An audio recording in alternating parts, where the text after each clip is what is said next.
Hey everybody, I'm Mike Naso from the Tropical Roundtable on IPR with the latest on the tropics here on this video update and looking out there now. You can see there goes Helene, still a hurricane, believe it or not, 75 miles an hour, and it's looking ragged as it pulls on out. This is Invest 96L, which some models are hinting could develop, but they're all over the place. Some take it towards the islands, others way out and in between. And we have a whole bunch of waves getting ready to move off the African coast, as well as a pattern shift I'm going to be talking about. Here's the latest on Hurricane Helene, 75 miles an hour. Probably the last time we'll call it a hurricane. It's moving northeast at 2980 millibars, should be out of here, although it could re-intensify a little bit as it starts to pull on out, but certainly becoming less and less tropical. Classic Cape Verde hurricane here. You can see the latest visible shot as the sun goes down, starting to become a little bit exposed, but still holding some decent organization.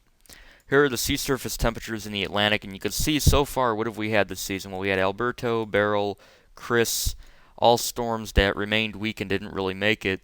And then we had, of course, Ernesto, which would have been a monster in the Gulf, but luckily did not hit the Gulf of Mexico. But other than that, all of our storms, Debbie and Florence, Gordon, Helene, they've all been out here and in the cooler water, yet they've still reached Category 3 intensity, some of them.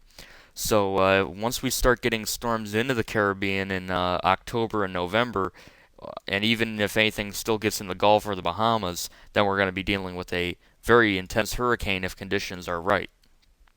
Here's Invest 96L. You can see it's currently still moving west-northwest quickly, which means in 5 days, if it continued that track, it'd be in the Caribbean Sea. But a lot of the models are hinting that it's going to move north, and then some rebuild the ridge, others keep it out to sea, others keep it westerly for the next 5 days. So the models are all over the place with this thing. Although right now there's not much to worry about. It's looking pretty ragged.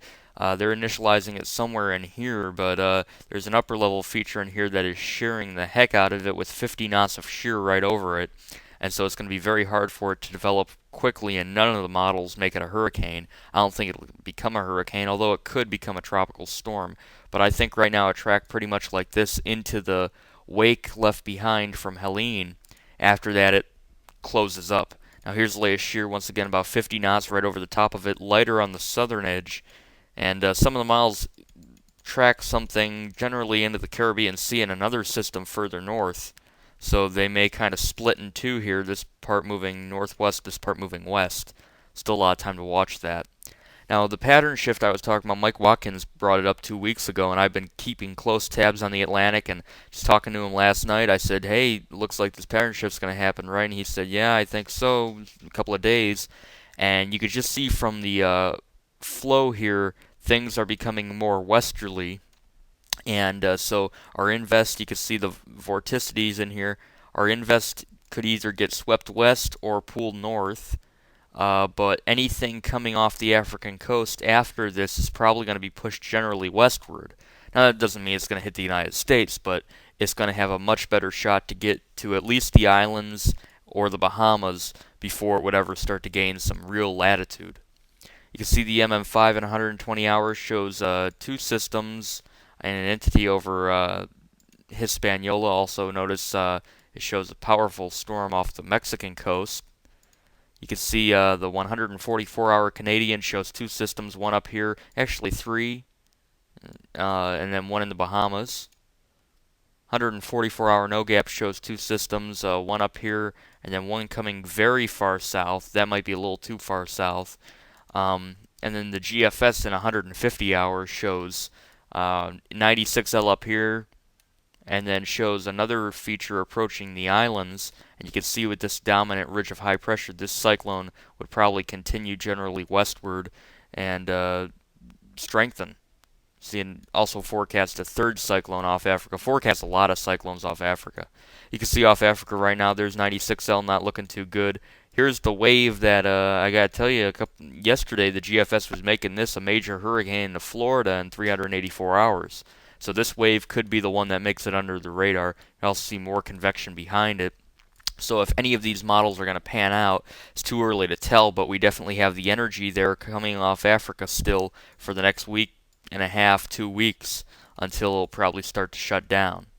Typhoon Yagi down to 140 miles an hour, had been up at Category 5, no longer a super typhoon, going to turn on out away from Japan. And you can see it's definitely weakening on the latest satellite imagery with a deteriorating eye and a more squashed western CDO.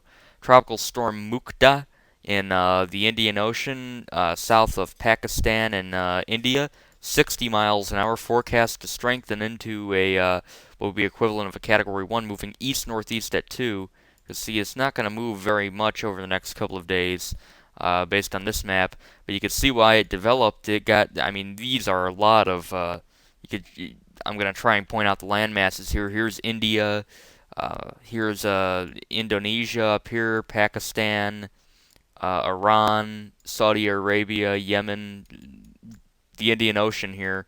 Sorry, I'm not too good with geography. Good thing I didn't have to draw that map. But you can see it caught a little pocket of favorable wind shear, and the waters are warm enough, and there was a pre-existing disturbance. So you can see it's very small, but nevertheless it's getting stronger. Also notice this little entity down here north of Madagascar. This is looking interesting.